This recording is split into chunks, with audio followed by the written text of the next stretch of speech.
जळगावच्या चाळीसगावात तालुक्याला भूकंप सदृश्य धक्के बसलेले आहेत। शहरासह ग्रामीण भागातील घरांना देखील भूकंप सदृश्य धक्के जाणवले आहेत। भूकंप सदृश्य धक्क्यांच्या वेळी मोठा आवाज झाल्याची देखील माहिती आहे। यामुळे परिसरातील नागरिकांमध्ये मात्र भीतीचं वातावरण आहे। धक्के नेमके कशाचे आहेत याचा शोध प्रशासनाकडून घेतला जातोय। संध्याकाळी 5 वाजेच्या सुमारास ग्रामीण भागातील घरांना भूकंपाचे धक्के जाणवलेले आहेत। 5 वाजताच्या सुमारास हे भूकंप सदृश्य धक्के जाणवले। शहरासह ग्रामीण भागातील घरांना देखील हे धक्के जाणवलेले आहेत। त्या धक्क्यांमागे नेमकं कारण कोणतं आहे याचा शोध घेतला जातोय। सर, चाळीसगावसह ग्रामीण भागामध्ये भूकंपाचे धक्के जाणवल्याचं चाळीसगाव शहर आणि त्याचे जवळचे जो ग्रामीण भाग आहे जवळपास 5:15 काही एक आवाज आला होता आणि काही म्हणजे लोकांचे असा तक्रार पण आहे की काही व्हायब्रेशन्स पण त्याला फील झालं।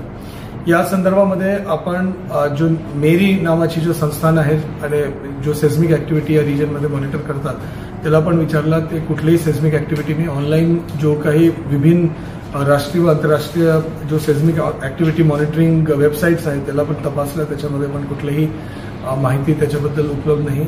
एटीसी जो एअर ट्रॅफिक कंट्रोलर आहे त्याला विचारलं आपण सॉनिक बूम या कुठले एअर मुवमेंट्स आहेत त्याचे पण कुठलेही नाही।